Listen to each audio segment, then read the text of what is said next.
So hey guys, today we are going to discuss the modern history PYQs. Okay,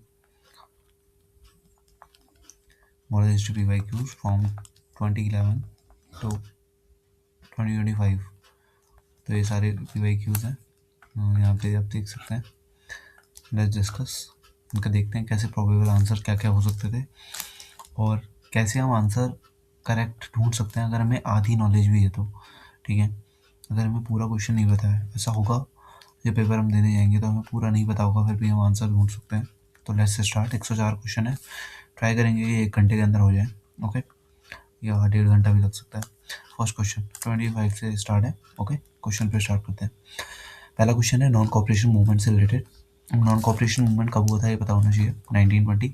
okay, कह रहे the Congress declare the attainment of the swaraj by all legitimate and peaceful means to its objective. ये तो सही बात है क्योंकि यहाँ स्वराज की घोषणा हुई थी, उस टाइम पे स्वराज प्राप्ति की बात हुई थी। बिल्कुल सही है। एंड ऑप्शन सेकंड है it was implemented in state with civil disobedience and non payment of taxes. इसके दो हथियार थे, क्या था, सत्य और अहिंसा के बल पर गांधी जी लड़ रहे थे। तो ये दोनों चीज़ें तो होंगी for the next stage of only Swaraj. और उन्होंने क्या कहा था, 1 साल के अंदर स्वराज मिलना चाहिए। सेकंड ऑप्शन ये लिखा है, देखो 1 साल के अंदर स्वराज मिलना चाहिए, तो दोनों ऑप्शन सही। No. इस तरह का क्वेश्चन जब ये आएगा, पपाया guava और pineapple introduce in India by Portuguese in 16th and 17th century. Now इसका आंसर कभी भी 1 या 2 नहीं होगा। जितने भी क्वेश्चन ऐसे यूपीएससी ने पूछे हैं, या तो उनका आंसर ऑल 3 हुआ है या नन हुआ है। Okay, now as we know that Portuguese अपने साथ बहुत सारी चीज़ें लाए थे, वो तो हो सकता है कि पपाया पाइनएप्पल और guava भी लाए हों। तो जब हम क्वेश्चन को सॉल्व करेंगे पेपर में बैठ के, तो हम ये वाली अप्रोच लगाएंगे कि हो सकता है ये तीनों चीज़ लाए हों या तीनों चीज़ ना लाए हों, क्योंकि किसी को भी ओनली 1 ओनली 2 के बारे में इसमें पता ही हो ही नहीं सकता। ठीक है, तो ऑल इसका आंसर होना चाहिए।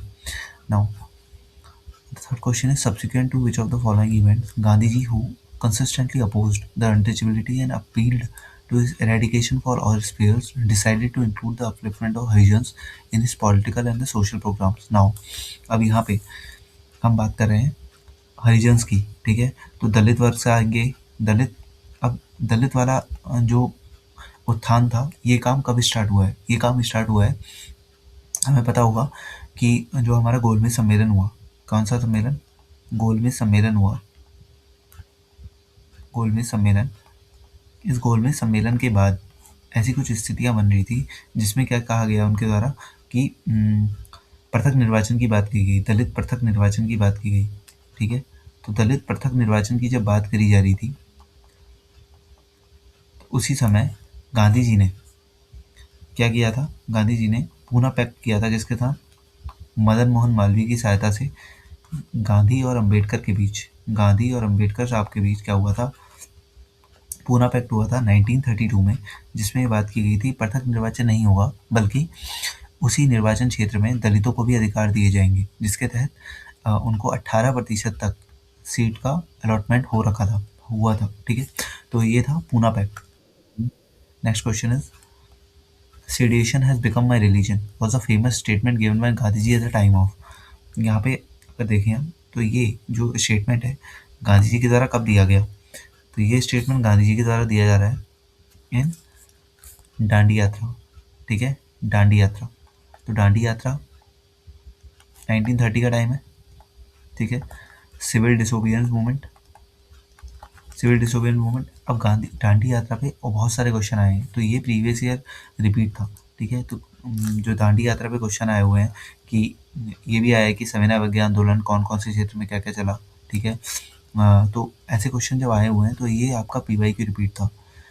तो इसका आंसर सीधा सा था कि publicly violating the salt law and Dandi. Now the next question is who among the founder of the self respect movement. Self respect movement कहाँ चला था? ये आपका चला था दक्षिण में, दक्षिण भारत में। ओके, और इसका जो नेतृत्व किया था मध्य प्रदेश में, किसने किया था? किया था। Now 5 question has been done. Now Raja Ram Mohan Roy पे क्वेश्चन आया हुआ है। राजा राम मोहन राय पे क्वेश्चन आया, he oppose great love and respect for the traditional philosophical system of east. Second, he desired his countrymen to accept the all rational and scientific approach for the principle of human dignity and social equality of all men and women. Now first option को देखते हैं और second option को देखते हैं। देखो second option तो पढ़ते ही सही लगेगा, क्यों? क्योंकि ये था साइंटिफिक अप्रोच की बात कर रहे थे। राजा राम मोहन राय जो है वो क्या बात कर रहे थे? साइंटिफिक अप्रोच की बात कर रहे थे। तो ये ऑप्शन तो बिल्कुल सही है, ठीक है। And the principle of human dignity, ये तो बिल्कुल सही है। नाउ फर्स्ट क्या है? उन्होंने traditional philosophical system of east को भी ग्रेट लव और रिस्पेक्ट दिया था। बिल्कुल सही बात है। क्यों? क्योंकि उन्हें क्या कहा जाता है? पूर्व और पश्चिम का विश्लेषणकर्ता भी कहा जाता है। किसको? मदन मोहन मालवीय साहब को। मदन मोहन मालवीय साहब को पूर्व और पश्चिम का विश्लेषणकर्ता कहा जाता है। क्या करा था इन्होंने? पूर्व से भी कुछ अच्छी बातें ली, पश्चिम से भी कुछ अच्छी बातें ली और दोनों के मिक्सअप से बनाने चाह रहे थे। एक आदर्श समाज की स्थापना करना चाह रहे थे, ठीक है, जिसमें आधुनिक शिक्षा की बात हो, वैज्ञानिक शिक्षा की बात हो। तो ये दोनों चीज़ें सही है। नौ, राजा राम मोहन राय से और क्वेश्चन भी आ सकते हैं, लाइक ब्रह्म समाज है आपका, क्या क्या थीम्स रिपीट हो सकती है? ब्रह्म समाज हो सकता है, ठीक है, परमहंस मंडली वाला चीज़ हो सकता है। फिर ब्रह्म समाज के अंदर क्या हुआ था? विभाजन हुआ था, तो वो चीज़ हो सकती है। तो वो सारे क्वेश्चन आ सकते हैं। Now provided the legal defence of the people arrested in the aftermath of the चोरा चोरी इंसिडेंट। तो चोरा चोरी इंसिडेंट के बाद कौन लोग थे जिन्होंने इसका वो किया था? अब ये क्वेश्चन जो था, ये क्वेश्चन एलिमिनेशन से हो जाता। जैसे चितरंजन दास उस समय सक्रिय नहीं थे, ठीक है। सैफुद्दीन किचलू और जो ख्वाजा हसन निजामी है, ये हम पढ़ते हैं 1942 के बाद वाले पार्ट में, ठीक है, इन दोनों के बारे में। और जिन्ना साहब जो हैं, जिन्ना साहब तो मुस्लिम लीग से हैं, तो उनने तो कोई मतलब ही नहीं था, ठीक है। तो इसमें ऑप्शन जो था मदन मोहन मालवीय और now the question is the non cooperation movement. As we know that the non cooperation movement कब स्टार्ट हुआ था? अभी हमने बात करी नॉन कॉपरेशन मूवमेंट पे, आप देख सकते हैं दो क्वेश्चन तो अभी दिख गए हमें 1920, ओके। यहाँ आपके क्या क्या है? इसके तरीके लिखे हैं। Boycott of the law codes and foreign close, बिल्कुल सही बात है, ये काम हो रहा था। दूसरा है observance of the strict non violence भी था। अगला है retention of the titles and honours without using them in public. ऐसा था क्या? नहीं, उन्होंने तो ये कहा था कि टाइटल्स और ऑनर्स का एवोल्यूशन कर दो, बिल्कुल समाप्त कर दो, मतलब हम अपने पास नहीं रखेंगे। क्या रिटेंशन करने के लिए कहा था? नहीं। अगला है establishment of panchayat for setting disputes, बिल्कुल सही है, पंचायत को डिस्प्यूट्स को सेटल करने के लिए इस्टेब्लिश किया जा रहा था। तो एक ऑप्शन गलत है और तीन सही है, तो answer. Now the ninth question is with reference to the government of India act 1935। तो गवर्नमेंट ऑफ इंडिया एक्ट 1935 क्या कह रहा है? देखो 1935 ऑफ जीओआई क्या कह रहा है? कह रहा है it provided the establishment of all India federation based on the union of the British Indian province and princely states. बिल्कुल सही बात है, यही काम तो हुआ था 1935 से। नाउ सेकंड ऑप्शन देखते हैं। Defence and foreign affairs were kept under the control of federal legislature. देखो खुद सोचो 1935 में, ठीक है, ब्रिटिश हमारे देश के अंदर हैं, और क्या वो डिफेंस और फॉरेन अफेयर्स फेडरल लेजिस्लेचर के अंदर रखेंगे या गवर्नर को देंगे? तो वो गवर्नर को देंगे। क्यों? गवर्नर जो है कहाँ से संचालित हो रहा है? ये ब्रिटिश से संचालित हो रहा है, तो कभी भी वो ऐसा काम नहीं करेंगे जिससे भारत के पास पावर्स आए। तो ये तो नहीं करा होगा उन्होंने, तो only one is the right. Now यहाँ पे देखते हैं, ये था पार्टी और लीडर से क्वेश्चन था, ठीक है। भारतीय जनसंघ, तो भारतीय जनसंघ तो हमें सबको पता है कि श्यामा प्रसाद मुखर्जी हैं, ठीक है। अब जो दिक्कत आती ना, वो आती है यहाँ पे आपको स्वतंत्र पार्टी में। सोशलिस्ट पार्टी भी इजी है, आचार्य नारायण देव हम पढ़ते ही हैं, नरेंद्र देव जो है, आचार्य नरेंद्र देव से रिलेटेड है। कौन कौन रिलेटेड है? आचार्य नरेंद्र देव है, अशोक मेहता है। तो सोशलिस्ट पार्टी भी ईजी है, सोशलिस्ट पार्टी ईजी था, तो दूसरे का सी तो नहीं हो सकता, ठीक है, ये तो गलत है। ये जो दिया हुआ है गलत था, सी राजगोपालाचारी। पहला वाला ऑप्शन सही था, Congress for democracy Jagjivan Ram, yes. स्वतंत्र पार्टी सी राजगोपालाचारी, मतलब ये दोनों क्रॉस लिखे हुए थे, ये यहाँ का और ये यहाँ का। तो Congress for democracy Jagjivan Ram is right and भारतीय जनसंघ इज राइट, तो दो ऑप्शन ही राइट है, ये हो गई। Now 10 questions are done. 11th question is with reference to the revenue collection by Cornwallis. अब कॉर्नवालिस का रेवेन्यू कलेक्शन दे रहा है, ठीक है। कॉर्नवालिस का रेवेन्यू कलेक्शन पे क्वेश्चन आया हुआ है, इसको देखते हैं। कॉर्नवालिस, ओके, कॉर्नवालिस कॉर्नवालिस ने स्थायी बंदोबस्त लागू किया था, जैसा कि हमें पता है, ठीक है। स्थायी बंदोबस्त लागू किया था, कब किया था? 1793 में किया था, ठीक है। कहाँ किया था? ये भी क्वेश्चन भी आ सकता है। तो ये ऐसे हम इंडिया का मैप बनाते हैं, ठीक है। अगर हम देखें तो हमें तीनों सेटलमेंट समझ में आ जाएंगे। जो 3 भू राजस्व कानून आए थे इनके, वो, ठीक है।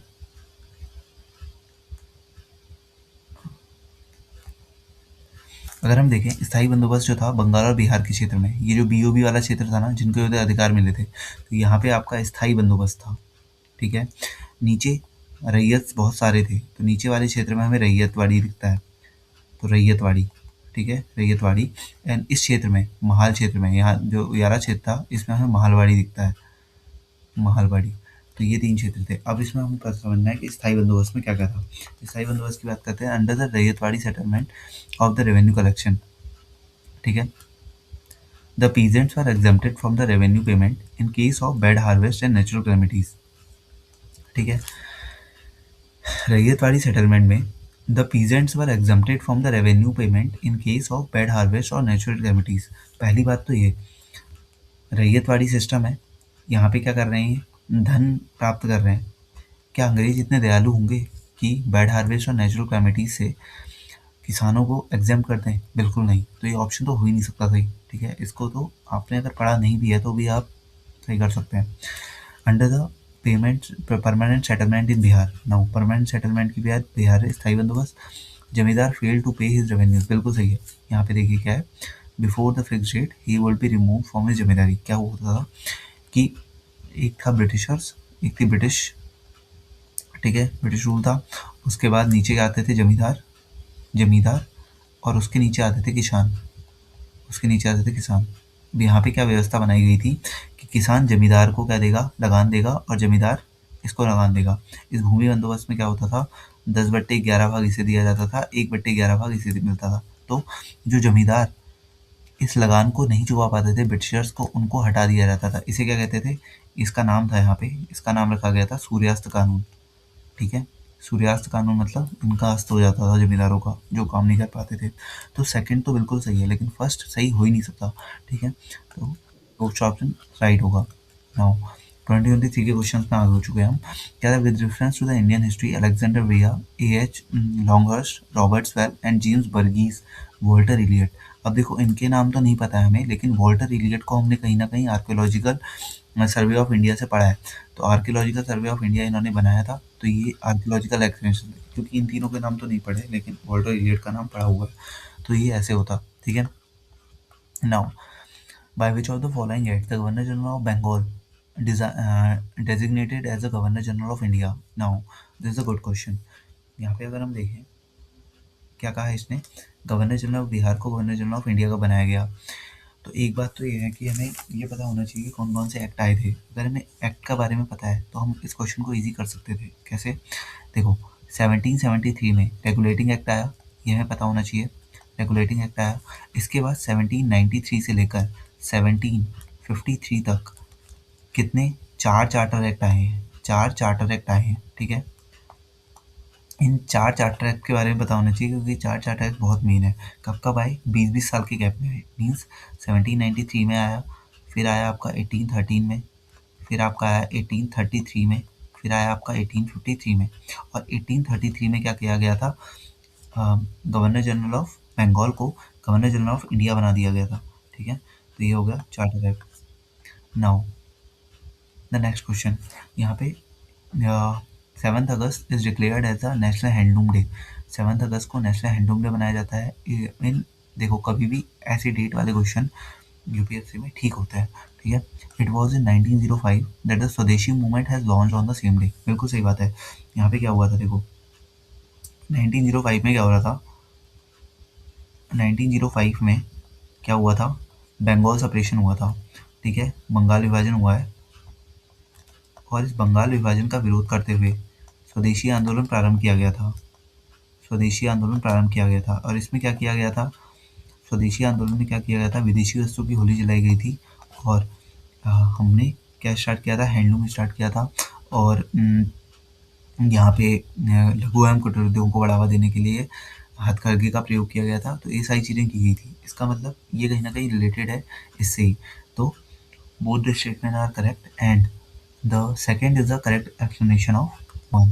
Now the next question is, कह रहा है which of the following which are the actively associated with the Ghadar party? Now Ghadar party कौन सी? गदर पार्टी।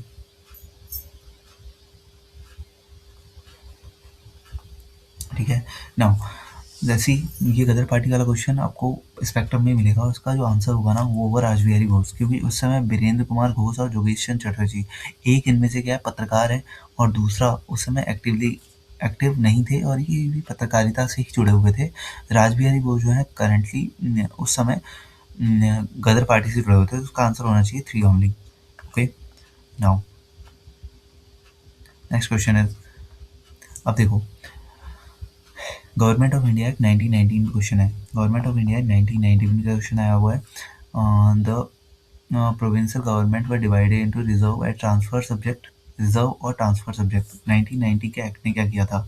एक तो प्रांतों में द्वैध शासन को लागू करने का काम कर रहा था, ठीक है, और क्या कर रहा था? रिजर्व और ट्रांसफर सब्जेक्ट बनाए थे। अब रिजर्व और ट्रांसफर सब्जेक्ट का मतलब क्या है? रिजर्व मतलब हो गया आरक्षित, ट्रांसफर मतलब हो गया हस्तांतरित। रिजर्व करें, ये है रिजर्व और ये है ट्रांसफर्ड, यानी ये ट्रांसफर्ड किसको कर दिए होंगे? प्रांतों को कर दिए होंगे ट्रांसफर्ड, ठीक है, और ये किसके पास रखे होंगे? अपने पास रखे होंगे। तो अब क्वेश्चन से ही समझ में आ जाएंगी चीज़ें। एडमिनिस्ट्रेशन ऑफ जस्टिस, अब एडमिनिस्ट्रेशन ऑफ जस्टिस तो ये दे ही देते थे, ठीक है, तो ये तो दिया होगा ऑफकोर्स। लोकल सेल्फ गवर्नमेंट ये भी दे दिया होगा। लैंड रेवेन्यू और policy police, sorry, land revenue और पुलिस, अब समझते हैं इस चीज़ को। क्या यहाँ पे ये नहीं है, इसको देखते हैं। लैंड रेवेन्यू और पुलिस पे देखते हैं। देखिए बहुत ही ईजी है समझना इसको भी, ये क्वेश्चन भी बिना जाने आ सकता था। लैंड रेवेन्यू, देखिए लैंड रेवेन्यू जो है कभी भी अंग्रेज काम किसके लिए कर रहे थे? पैसों के लिए कर रहे थे, ऑफकोर्स पैसों के लिए काम कर रहे थे। वो क्यों देंगे प्रांतों को ये अधिकार कि आप लैंड रेवेन्यू को जमा करिए? वो तो खुद के पास रखना चाहेंगे इस चीज़ को। तो तीसरा ऑप्शन तो गलत है, तीसरा ऑप्शन गलत है, मतलब तीसरा तीसरा तीसरा, देखो सब एलिमिनेट हो गए, ठीक है, तीसरा तो एलिमिनेट हो गया।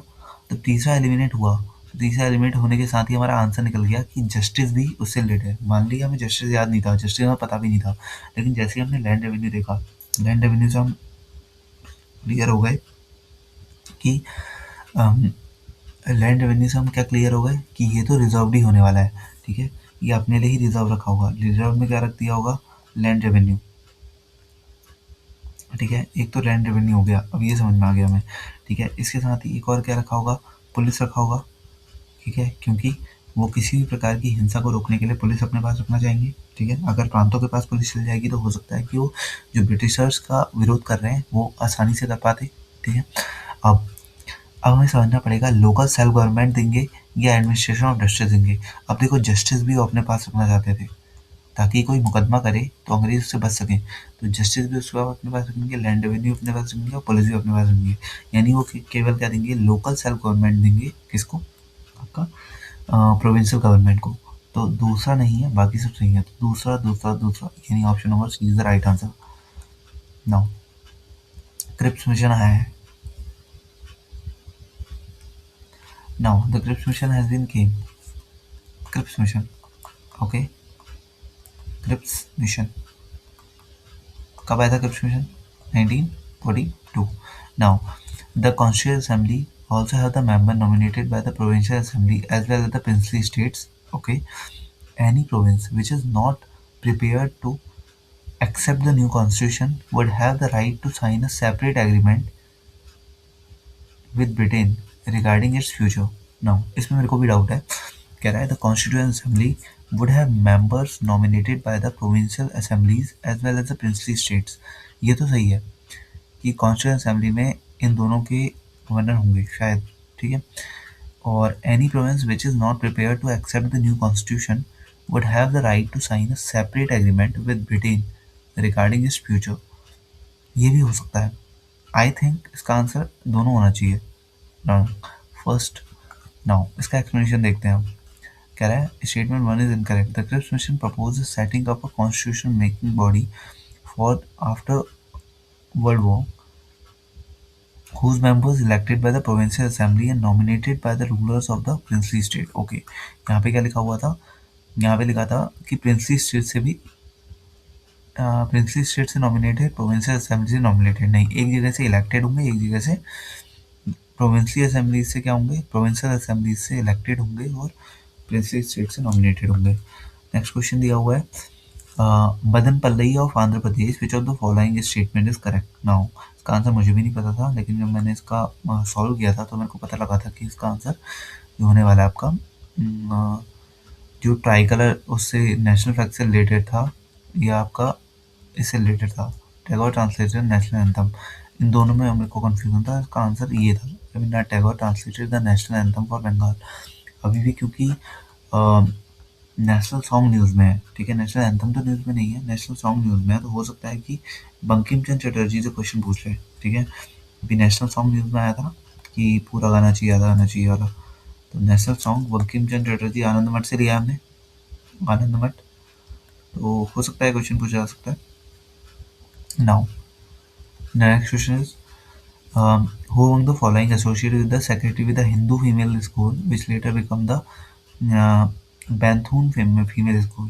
now इस क्वेश्चन को हो सकता है किसी को फैक्चुअल नॉलेज ना हो, लेकिन अगर किसी ने बहुत अच्छे से हिस्ट्री पढ़ी है, ठीक है, और उसको फैक्ट याद नहीं है, फिर भी वो क्वेश्चन को कर सकता है, because we know that Ishwar Chandra Vidyasagar actively participate कर रहे थे महिलाओं के लिए, ठीक है।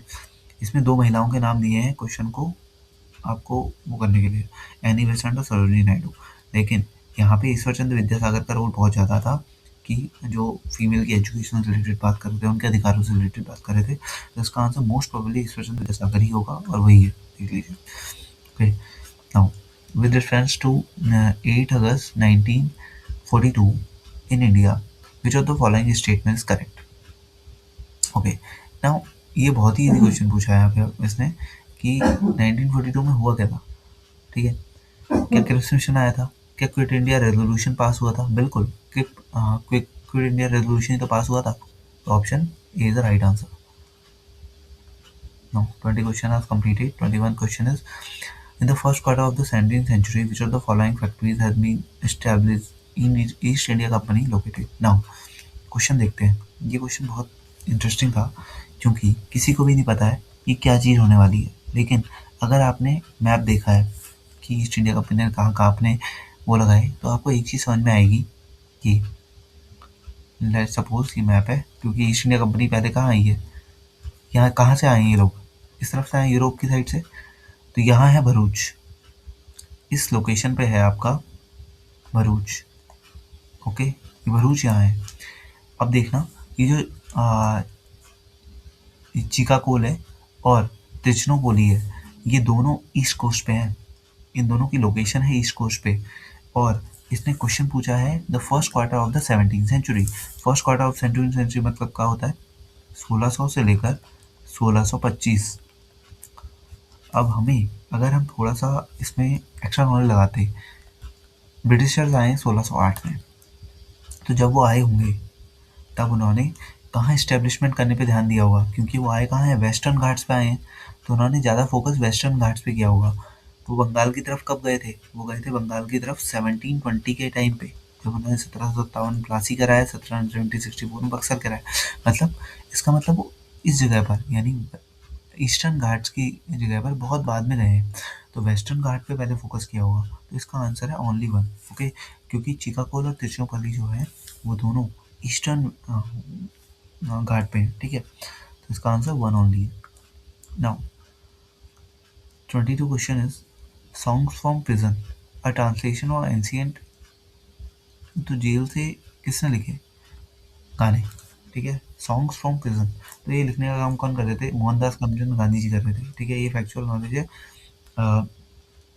ये किस टाइम की चीज़ें हैं, ये उस टाइम की चीज़ें हैं जब वो यलोदा जेल में बंद थे, ठीक है, यलोदा जेल में, और यलोदा जेल में कब गए थे ये पता होना चाहिए, ठीक है, यलोदा जेल में कब गए थे, जब वो कम्युनल अवार्ड का विरोध कर रहे थे, ठीक है, कम्युनल अवार्ड का विरोध कर रहे थे। Now the next question is Montagu Chelmsford reforms 1919 recommended the granting voting rights girl to women above the age 21। No, ऐसा कोई भी प्रावधान नहीं था 1919 के चेम्सफोर्ड सुधार में। Now the government of India act 1935 gave women reserve seats in legislature. क्या ये काम कर रहे थे क्या वो? ये भी काम नहीं था। रिजर्व सीट इन लेजिस्लेचर को नहीं दी गई थी, यही तो अधिकारों की मांग कर रही थी महिलाएं। Sorry, may be I am wrong in this, but I have to look down. ठीक है, सेकंड वाले फैक्ट को देखना पड़ेगा कि इसमें ये चीज़ थी या नहीं थी, बिकॉज मेरे दिमाग से निकल गया है शायद। ओके, सो इसमें आंसर दिया है ओनली 2। ठीक है, second only is the right answer. So you can consider that 1935 में महिलाओं के लिए पृथक निर्वाचन की बात की गई थी। Okay, now the next question is, let's move to the next question, and the next question is on, okay, next question is on colonial India, Shahnawaz Khan, Prem Kumar Sahgal और गुरबख्श सिंह ढिल्लों रिमेम्बर्ड एज। देखिए इजी क्वेश्चन है, क्योंकि क्या हुआ था, आज़ाद हिंद फौज मुकदमा चला था। एक था आज़ाद हिंद फौज मुकदमा, हिंद फौज मुकदमा, जिसे हम लाल किला मुकदमा भी कहते हैं। ठीक है, तो आज़ाद हिंद फौज जो मुकदमा चला था उसमें क्या था, ये तीनों लोगों के नाम हमें देखने को मिलते हैं। तो ऑप्शंस क्या है, officers of the Indian National Army, बिल्कुल सही है। Now the next question is, which of the following statement correctly explains the impact of the industrial revolution on India during the first of the 19th century. Industrial revolution, देखो first half of the 19th century means 1800 से लेकर 1850 के बीच में क्या impact पड़ा industrial revolution का India पर। Okay, industrial revolution का इंडिया पर क्या इम्पैक्ट पड़ा।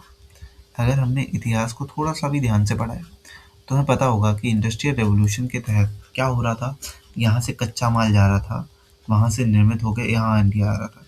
तो इससे क्या हो रहा था, इससे एक तो भारत के बाजार में सस्ता सामान पहुँचने थे, टेक्सटाइल इंडस्ट्री जो हमारे हैंडीक्राफ्ट्स हैं, सॉरी जो हमारे हैंडीक्राफ्ट्स हैं उनको लॉस हो रहा था ऑफ कोर्स। ठीक है, साथ ही साथ कच्चा माल की आवाजाही से धन की निकासी भी हो रही थी।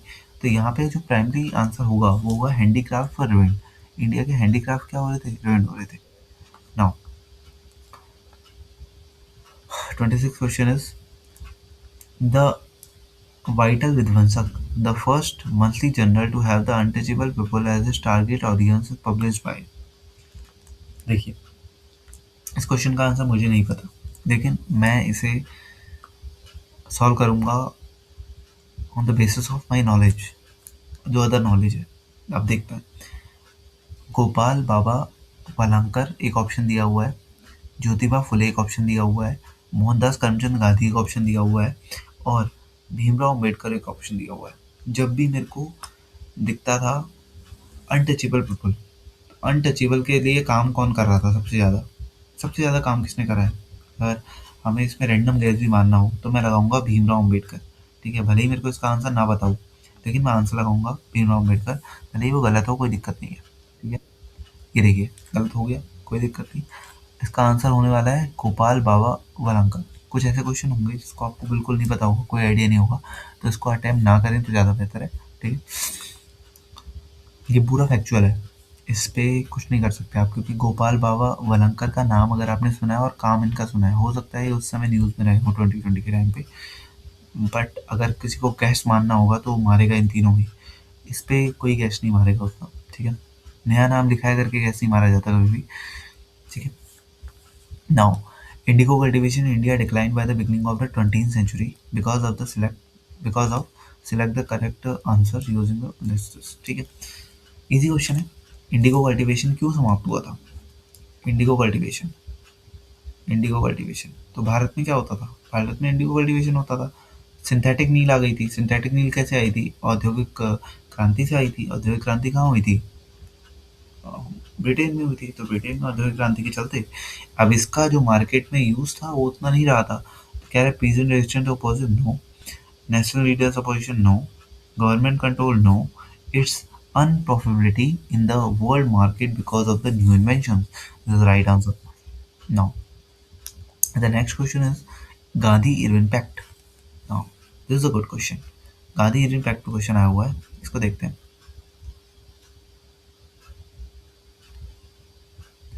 अब ये कब हुआ था ये हमें पता होना चाहिए, ठीक है। पहले हम जगह बनाते हैं क्वेश्चन को सॉल्व करने के लिए एटलीस्ट, ठीक है। यह है Gandhi Irwin pact. Gandhi Irwin pact कब हुआ है अगर बताना चाहें? 5 मार्च 1931। क्यों हुआ? फर्स्ट राउंड टेबल कॉन्फ्रेंस हुई थी। क्या हुई थी? Round table conference. इसमें भाग नहीं लिया था इन लोगों ने। किसने? कांग्रेस ने। Congress did not participate in the first round table conference. तो सेकंड में आने के लिए गांधी और इरविन के मध्य एक समझौता हुआ। इरविन ने खुद आगे बढ़कर ये समझौता दिया था, ठीक है। इनविटेशन था to Congress to participate in the round table conference. बिल्कुल सही बात है, यही तो हमने बात करी है अभी, ठीक है। Withdrawal of the ordinances promulgated in connection with the civil disobedience movement, acceptance of Gandhi's suggestion to inquiry into police excess. क्या ये था? पुलिस द्वारा किए गए कार्यों की जांच का गांधी जी का सजेशन को एक्सेप्ट करा था? बिल्कुल नहीं। तीसरा तो बिल्कुल रॉन्ग है। मेरे को पता चल गया कि तीसरा तो रॉन्ग होने वाला है। हमसे क्या पूछा है? सही कौन सा है? तीसरा तो रॉन्ग है। तीसरा रॉन्ग का मतलब ये वाला रॉन्ग और ये वाला wrong. Release of only those prisoners who are not charge with violence. बिल्कुल सही बात है। क्यों? यहाँ पे एक चीज आपको ध्यान होगी कि जब गांधी इरविन समझौता हुआ था तो उस टाइम पे ही आपका सुखदेव राजगुरु और भगत सिंह को फांसी भी हो रही थी, ठीक है। कब हुई थी ये मेरे ख्याल से हुई थी 28 मार्च, sorry no not 28 March, it is on 23 March. 23 मार्च 1931 को फांसी हुई है, ठीक है। इन लोगों को 23 मार्च 1931 को फांसी हुई थी।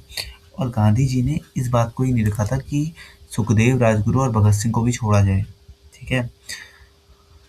दैट्स द रीजन जो इसके बाद एक अधिवेशन हुआ था, कराची अधिवेशन।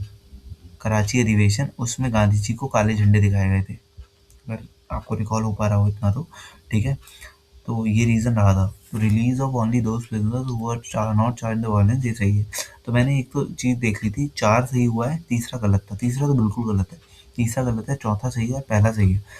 तो एक ही ऑप्शन दिख रहा है, 1 to 4, ठीक है।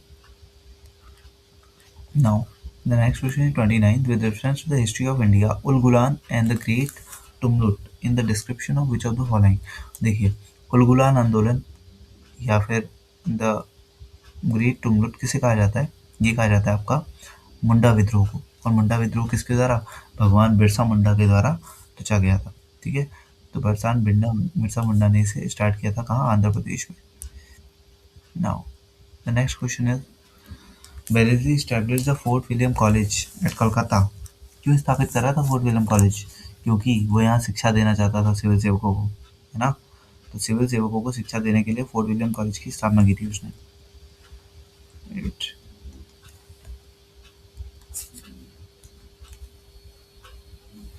नाउ फोर्ट विलियम कॉलेज,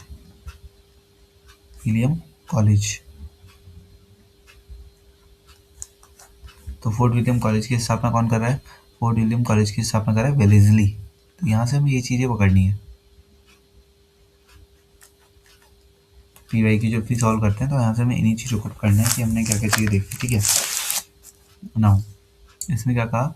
इसने कहा कि क्यों स्थापना कर रहा होगा, हम देखते हैं क्यों स्थापना कर रहा होगा। ये इसलिए स्थापना कर रहा है ताकि यहाँ जो सिविल सर्वेंट्स हैं उनको मैं क्या दे पाऊँ? शिक्षा दे पाऊँ यहीं इंडिया में रहकर। तो British civilians to administer purpose in India, ठीक है। प्रोवाइड द विलियम कैरी, बस नहीं। तो इसका ऑप्शन क्या होगा? Option number D is the right answer. Now the next question,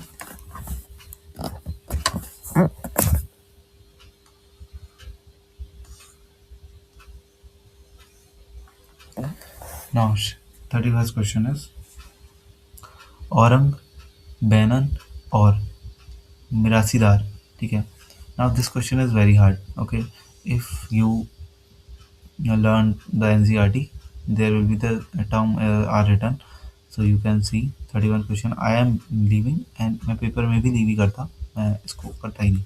So ठीक है, but you can see may be इसका आंसर जो होना चाहिए औरंग बेनिन एंड दिस, अगर हम तुक्का ही मारे इसमें, ठीक है, लाइक इसके बाद तो हम पढ़ेंगे इसे। Aurang in charge of treasury of states, aurang banian mirasidar designated revenue payer to this. क्या मार सकते हैं हम? मोस्ट प्रोबेबली आंसर क्या हो सकता है? 2 और 3। तुक्का भी ठीक हो रहे हैं, लेकिन तुक्का तुक्का नहीं होना चाहिए। First, aurang was a Persian term for a warehouse, a place where goods are collected. तो औरंग तो एक तो वेयर हाउस था, ठीक है। Now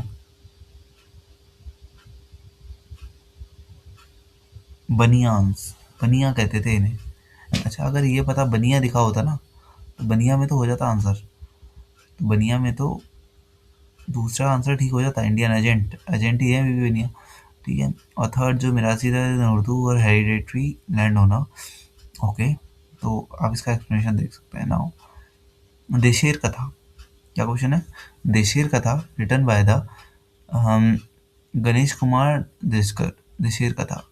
it want against the colonial state of hybrid question mind, बिल्कुल ऐसा ही कुछ हुआ होगा, of course. It inspired the performance of the Swadeshi street players and folk dancers, ऐसा भी हुआ होगा। The use of desh by देशकर was in specific context on the region of Bengal, नहीं तो देशेर का मतलब यहाँ पे एक बंगाल से ज़्यादा बड़े टर्म में होगा, of course. Third option wrong होना चाहिए, ऐसा क्वेश्चन को पढ़ के ही लग रहा है, ठीक है। तो इसका आंसर मेरे को लग रहा है 1 और 2 है। इसका आंसर 1 और 2 ही है, ठीक है, क्योंकि ये जो देश वर्ड का मतलब तो मैंने कहीं तो पढ़ा है कि जो देशेर कथा में देश का मतलब है वो खाली बंगाल के लिए नहीं था, बंगाल से बड़े पर्सपेक्टिव के लिए इसका यूज़ किया गया था। Now Rakhmabai case 1884, again this is a tough question, ठीक है। इसको हम सॉल्व कैसे कर सकते हैं? अगर पेपर में बैठे हैं और हमें करना ही है, ऐसे तो छोड़ना ही है क्वेश्चन को, ठीक है। अब करना ही है तो कैसे करेंगे? देखो 1884 का टाइम है, 1884 में क्या चीज़ें मेन न्यूज़ में थी? क्या वुमेन्स राइट की बात कर रहे थे? पहली बात तो है वुमेन्स एजुकेशन की बात करी नहीं गई है वुमेन के द्वारा, ठीक है। वुमेन एजुकेशन की बात हमेशा किसी पुरुष के द्वारा की गई। अगर वुमेन के द्वारा की भी गई तो वो 1893 के बाद की गई। 1893 में ऐसा क्या नया हुआ है? क्योंकि एनी बेसेंट आई हैं। कहाँ से आई हैं? आयरलैंड से आई हैं, ठीक है। एनी बेसेंट आई है आयरलैंड से। इसके बाद हमें देखने को मिलती है कभी शिक्षा की बात हो रही है, फिर सरोजिनी नायडू भी सक्रिय हो रही हैं, सुचिता कृपलानी सक्रिय हो रही हैं, फिर महात्मा गांधी जी के साथ, ठीक है, उनकी वाइफ जो है वो आ रही हैं। तो तब से women right to gain education की बात चल रही है। उससे पहले तो यही बात चलती थी एज ऑफ कंसेंट क्या होना चाहिए, शादी की एज क्या होनी चाहिए, और उसमें कॉन्जुअल राइट्स क्या होनी चाहिए, सारी ये चीज़ें बात चल रही हैं। तो 2 और 3 इसका आंसर होना चाहिए, और मे बी इसका आंसर यही होगा, ठीक है। 2 और 3 इसका आंसर देख सकते हैं अभी। Now the next question is about, ये क्वेश्चन मैं छोड़ता, बिल्कुल मैं छोड़ता, क्योंकि मेरे को कोई आइडिया नहीं है इसके बारे में, लेकिन करने के बाद हम देखेंगे क्या सही होना चाहिए, ठीक है। K C Neogy, the member of the constituent assembly, sir Tej Bahadur Sapru, all India rural federation, P C Joshi, general secretary communist party of India. देखो करना तो नहीं है, लेकिन फिर भी आंसर चेक करने के लिए लगा ही देते हैं कोई ना कोई ऑप्शन, ठीक है। ऑप्शन जो लगा रहे हैं वो ठीक हो जा रहा है, तो कई हैं। कह रहा है he was an important leader of all India liberation federation and served as president, ठीक है। इसका एक्सप्लेनेशन आप लिख लीजिएगा, बाकी इसको ऐड कीजिएगा अपने नोट्स में, बिकॉज थोड़ा नया फैक्ट है, और ये एन में तो नहीं है, N C R T's because I read. Now charter act 1813 का क्वेश्चन है, मैंने बताया था 4 चार्टर एक्ट आए हैं, ठीक है। उनमें से 2 के क्वेश्चन तो ऑलरेडी हमने देख लिए, ओके। 2 के question we have read. Now charter act 1813 का क्वेश्चन है, it ended the trade monopoly of East India company in except of trade in tea and trade with China. Trade monopoly खत्म करी थी चाय को छोड़कर, बिल्कुल सही है।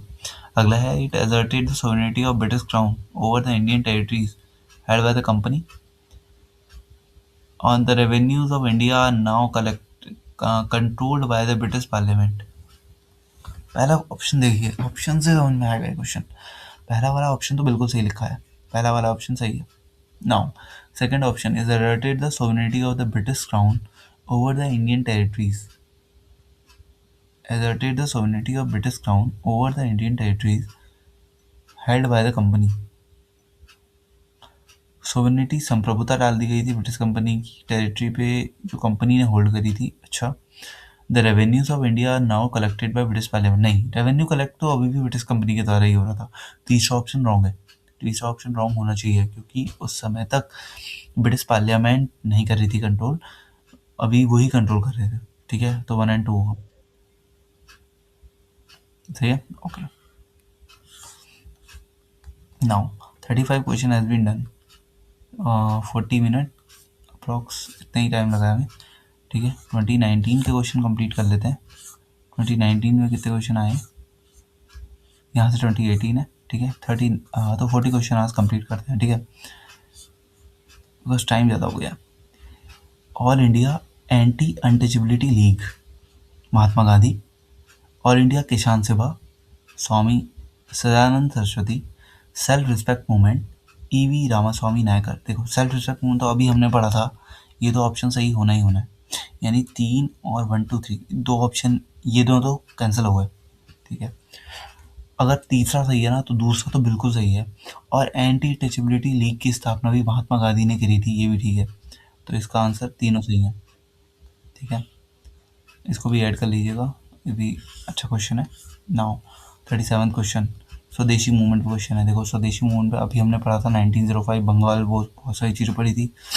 यहाँ पे क्या लिखा है, and it contributed to the revival of indigenous artisan craft and industries। बिल्कुल सही बात है।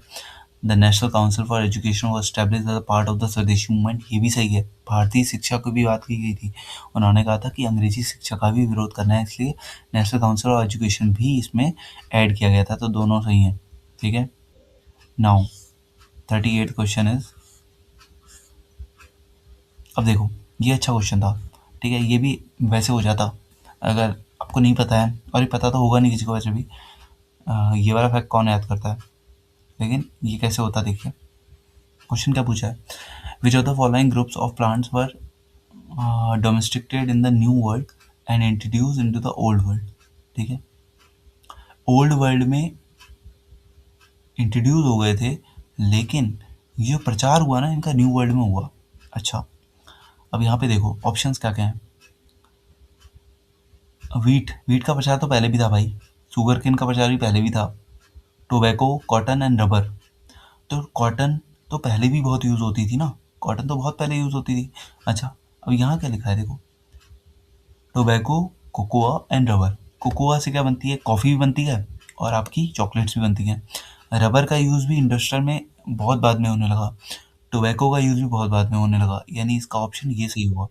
ठीक है, ये ऑप्शन एलिमिनेशन से होता, वैसे नहीं होता है क्वेश्चन, अगर किसी को याद तो नहीं होने वाला है। ठीक है, ये चीज़ याद नहीं कर सकते हम, ये पेपर में जाके ऑप्शन एलिमिनेशन से ही होने वाला है। Now what is the next question, British colonial rule in India consider the following statements। Mahatma Gandhi was instrumental in the evolution of the system of the individual labor। yes, ये सही है। कह रहा है in Lord Chelmsford war conference Mahatma Gandhi did not support the resolution of the recruiting Indians for world war. ठीक है, Chelmsford, Chelmsford क्या था, मॉन्टेग्यू चेम्सफोर्ड सुधार था। War conference, Mahatma Gandhi did not support the resolution on the recruiting Indians for world war. क्या ऐसा था क्या, महात्मा गांधी ने स्वीकार नहीं किया था, ये बात गलत है ऐसा लग रहा है मुझे। लेकिन अगला तीसरा ऑप्शन पढ़ के पता चलेगा आंसर क्या होगा। Consequent upon the breaking of the salt law of Indian people the Indian national Congress were declared illegal by the colonial rulers. क्या तीसरा ऑप्शन बिल्कुल सही नहीं है, तीसरा ऑप्शन तो बिल्कुल सही है, ऐसा ही तो हुआ था। ओके, फर्स्ट ऑप्शन भी सही है, फर्स्ट ऑप्शन भी सही है, दूसरे में मुझे डाउट है, दूसरे में मुझे डाउट है। ओके, दूसरे में मुझे डाउट है, अब दूसरे में मुझे डाउट है, इसलिए मैं 1 और 3 लगाऊंगा। हो सकता है इसका आंसर 1 2 3 भी हो सकता है। ठीक है, I am not sure, but इसका आंसर 1-3 ही है, ठीक है। अगर मैं देखूं तो सॉरी, इसका आंसर एक्सप्लेनेशन ही है, आप एक्सप्लेनेशन पढ़ सकते हैं, but Gandhi supported, okay. Gandhi ने ड्यूरिंग वर्ल्ड वॉर 1, अब मैंने कैसे सोचा था ना, चेम्सफोर्ड कब आया था, मॉन्टेग्यू चेम्सफोर्ड सुधार कब आया था, ये आया था 1919 के टाइम पे। मतलब इससे पहले जो चेम्सफोर्ड होगा वो हमारा क्या रहा होगा, वॉस्टायर रहा होगा, या उसने कोई सुझाव दिए होंगे, ठीक है। तो ये टाइम होगा 1914 से 1918 का, और गांधी जी ने सपोर्ट किया था पहले में, पहले वर्ल्ड वॉर में इंडियंस का सपोर्ट किया था कि आप जाएं, विशुद्ध करें, क्योंकि उसके बाद ही तो उन्होंने पूर्ण स्वराज की मांग करनी चाहिए थी। तभी तो असहयोग आंदोलन शुरू हुआ था 1920 में, कि जब इन्होंने कोई भी डोमिनियन स्टेटस देने की मांग बात कर दी थी, तो ये सारी चीज़ें, रॉलेट एक्ट आ गया था, ये सारी चीज़ें, तो उससे रिलेटेड था। Now the last question of today is, इसके बाद हम कल करेंगे। आज का क्वेश्चन हो सकता है लास्ट क्वेश्चन गलत भी हो, सही भी हो, लेकिन चंपारण सत्याग्रह पे है तो सही होना चाहिए, ठीक है। चंपारण सत्याग्रह पे क्वेश्चन आया तो हो सकता है इसे सही होना ही चाहिए। विच of the following is very significant aspect of Champaran Satyagraha? Active All India participation of lawyer, student, women and active involvement of Dalit and join of peasant unrest to the Indian national movement. Okay, now next option is drastic decrease in cultivation of plantation crops and commercial crops. देखो fourth option तो बिल्कुल गलत है। Joining of peasant unrest to India national movement, ये हो सकता है, ठीक है। और active all India participation of lawyer, students and women in national movement, ये नहीं हुआ था। चंपारण सत्याग्रह कब हुआ है, 1917 में, और इस टाइम पे नई बार, पहली बार पीसन यानी किसान आंदोलनों को हमने शामिल किया। किसके अंदर, किसान आंदोलन किस में शामिल हो रहा है, भारत के स्वतंत्रता संग्राम में शामिल हो रहा है। तो इसका मोस्ट प्रोबेबली आंसर ना सी होने वाला है, ठीक है। ये कहीं फैक्ट नहीं है, ये क्वेश्चन कहीं भी फैक्ट में नहीं मिलेंगे, ये क्वेश्चन इतिहास को पढ़ के समझ के ही सॉल्व हो सकते हैं। इतिहास हमें लगता है कि फैक्चुअल है, ठीक है, बहुत फैक्चुअल जाएगा, लेकिन अगर यूपीएससी के 40 क्वेश्चन मैंने अभी करे हैं, इन 40 में से मैं कहूँ तो मेरे 20 क्वेश्चन ऐसे थे जिसमें एक भी जगह पे फैक्ट नहीं था, प्योर कॉन्सेप्ट था। जैसा कॉन्सेप्ट हम साइंस एंड टेक में देख रहे होते हैं, जैसा कॉन्सेप्ट हम इकोनॉमी में देख रहे होते हैं, जैसा कॉन्सेप्ट हम ज्योग्राफी में देख रहे होते हैं, तो कॉन्सेप्ट बेस्ड था। सो जो नेक्स्ट बचे हुए क्वेश्चन है, क्योंकि 104 क्वेश्चन थे I think, and we did the 40 questions in approx 45 minutes, तो हम समझ सकते हैं कि 1 मिनट में एक क्वेश्चन हमने किया है, ठीक है। सो रिमेनिंग क्वेश्चन जितने भी बच रहे हैं आपके 64 क्वेश्चंस, इसको हम नेक्स्ट राउंड में कंप्लीट कर लेंगे। 2018 तक के, 2019 तक के क्वेश्चन हमने कंप्लीट कर लिए, 2019 तक के question are done, okay. Thank you for watching, may be आपको इससे हेल्प हुई होगी कैसे अप्रोच कर सकते हैं। और कुछ क्वेश्चंस ऐसे हैं जिनको मैं भी अपने नोट्स में ऐड करूँगा, बिकॉज मेरे को भी कोई आइडिया नहीं था ये क्वेश्चन हैं, मैंने भी अभी क्वेश्चन पहली बार देखे हैं, ठीक है। कुछ क्वेश्चन मैंने देखे हुए थे, कुछ क्वेश्चन मैंने नहीं देखे हुए थे, और तभी मेरे को उन क्वेश्चन का आंसर भी नहीं पता था, ठीक है। So thank you so much for watching, and अगर आपको पसंद आया हो तो ऐसी सीरीज़ में बने रहिएगा। Thank you.